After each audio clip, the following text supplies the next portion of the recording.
It begins with a scene everyone knows, even if they won't admit it. Picture this: an American tourist, slightly sunburned, probably wearing socks with sandals, proudly proclaiming that they've seen every blockbuster Hollywood film, and not just any blockbusters. Oh no, they've seen the ones that won awards, the ones with explosions, the ones with A-list celebrities doing, well, whatever A-list celebrities do. And as they wax lyrical about the glamour, the Brits and Aussies in the room exchange looks. You know the one. The look that says, "Oh, bless them, they're trying so hard." Welcome back to my channel. If you're new here, please subscribe, like my video, and turn on notifications so you don't miss our next update. Hollywood, the land of red carpets, million-dollar trailers, and a degree of self-confidence that borders on arrogance. For Americans, it's not just a city, it's a lifestyle, a badge of pride. Tell an American you've never been to Los Angeles, and they might tilt their head like you've just confessed you've never had a cup of coffee. Worse, mention that you've never walked down Hollywood Boulevard and suddenly your existence feels un-American. But the magic of this story isn't just in the Americans themselves. It's in the reactions, subtle yet scathing, of Brits and Aussies. Here in the UK, Hollywood is regarded with a mixture of admiration and skepticism. Sure, we love a good film, but there's also an undercurrent of, let's call it, bemusement. The British mindset often leans toward understatement. If a Hollywood actor wins an award, the reaction isn't screaming headlines, it's a muttered, "Well, good for them, I suppose." And somewhere between polite applause and restrained eye-rolling lies a sense of quiet superiority. After all, Shakespeare didn't need CGI to make people weep. Nor did Laurence Olivier. Meanwhile, across the seas, Australians have perfected a response that is equal parts sarcasm and charm. Australians might not bat an eyelid at an American's Hollywood obsession, but the subtle ribbing is relentless. They have this remarkable ability to nod politely, then, moments later, make a joke sharp enough to cut through Hollywood's inflated ego. "Oh, you saw that new superhero movie? Righto, we just finished watching a bloke wrestle a croc for 3 hours. Close enough, mate." It's a humor that refuses to worship spectacle, favoring wit over glitz, heart over hype. And yet, Americans remain undeterred. For them, Hollywood is an empire of dreams, and they are the willing missionaries, spreading stories of blockbuster triumphs, award-winning directors, and the latest celebrity scandals. They will describe red carpets, exclusive parties, and glamorous premieres as though recounting an epic voyage. And they do it with passion, gestures included. In fact, the bigger the hand movement, the more authentic the experience. They will tell Brits and Aussies about their adventures in Los Angeles like it's a sacred pilgrimage. And the reactions? Well, they're priceless. Take the quintessential British response: the polite nod, a small, sarcastic smile, and the occasional sigh. Fascinating, one might mutter. Absolutely riveting. The words are mild, but the tone is dripping with irony.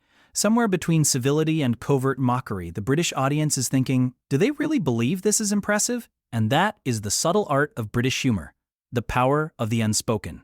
Americans, meanwhile, often remain blissfully oblivious, mistaking restrained commentary for admiration. In Australia, it's different, more direct, but no less amusing. Australians have this legendary gift of turning any serious brag into a comedy sketch. An American boasting about attending a Hollywood gala? An Aussie might respond, "Oh, was that the one where they handed out tiny sandwiches and champagne?" Sounds like a wild night, and it's delivered with such dry delivery that the American is left wondering if they've been complimented or roasted. The line between mockery and genuine curiosity is delightfully blurred, and this, dear viewers, is where cultural tension meets entertainment gold. Now, why does this clash of cultures happen? Hollywood isn't just a city, it's a global symbol. For Americans, it embodies ambition, glamour, and the ultimate American dream. From the outside, this can look like bravado, an almost comical obsession with fame. The Brits and Aussies, however, measure success differently. In Britain, cultural capital often comes from intelligence, artistic depth, or historical significance. A blockbuster movie? Nice.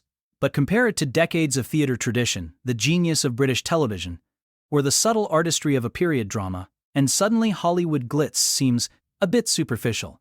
In Australia, achievements are celebrated for grit and ingenuity, rather than glimmering lights. Battling nature, surviving remote landscapes, making a film on a shoestring budget, that's far more impressive than knowing every celebrity's shoe size in Los Angeles. Yet the Americans remain undaunted. Their stories are full of passion, often bordering on hyperbole.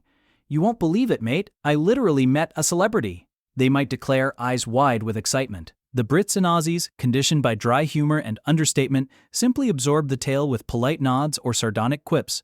The contrast is a comedy of manners, a cultural collision between enthusiasm and restraint. And let's not forget the accents. The American accent itself, melodic and emphatic, seems designed to broadcast excitement. British accents, depending on region, often carry tones of deadpan skepticism or polite disinterest. The Australian drawl, meanwhile, combines relaxed informality with a razor-sharp edge of humor. So when Americans brag about Hollywood, the soundtrack alone magnifies the cultural difference. Hollywood's grandeur meets the cool restraint of the Commonwealth, and the result? Entertainment for anyone watching from the outside. Sometimes, the interaction becomes almost theatrical. Picture an American animatedly describing the latest blockbuster premiere, complete with celebrity sightings and elaborate gowns. The Brit, reclining with a cup of tea, responds with, "Yes, yes, marvelous." Meanwhile, the Aussie, leaning against a fence, quips, "Did they throw shrimp on anyone?" It's a subtle, yet effective way of grounding Hollywood glamour with reality and humor. The Americans, of course, don't get it. They take polite responses at face value, completely missing the sarcasm or irony embedded in every word. The hilarity intensifies in group settings. An American might boast about seeing a star-studded red carpet event, only to be met with the collective, almost telepathic responses of the British and Australian listeners. The British will exchange glances, silently noting the exaggerated enthusiasm. The Australians will roll their eyes, a slight smirk tugging at their lips, already crafting the perfect sarcastic retort. And yet, in this cultural tug-of-war, there's a mutual fascination. Americans marvel at the Brits' dry wit, the Australians' effortless sarcasm. Brits and Aussies marvel at the Americans' relentless optimism, boundless energy, and ability to turn even a minor celebrity encounter into an epic saga. This cross-cultural dance isn't just funny, it's instructive. Hollywood may be larger than life, but it's also an emblem of cultural perception. For Americans, bragging is a sign of pride, a way to validate experiences. For Brits and Aussies, moderation and humor reign supreme. In the end, these interactions remind us of the beauty of perspective. One person's epic adventure is another's politely suppressed eye roll. And perhaps, just perhaps, everyone benefits from a little laughter along the way. So next time you hear an American waxing lyrical about Hollywood, consider the subtext. Are they just sharing an adventure, or is it a subtle plea for admiration? Either way, the Brits and Aussies have perfected their responses, nodding politely, quipping slyly, and enjoying the spectacle without ever getting too carried away. The American may leave thinking they've impressed everyone, and the British and Australian audience will leave with a story to tell about that one person who really, really loved Hollywood. And somewhere in between, the rest of us sit back, sip our tea or flat white, and enjoy the theater of cultural collision.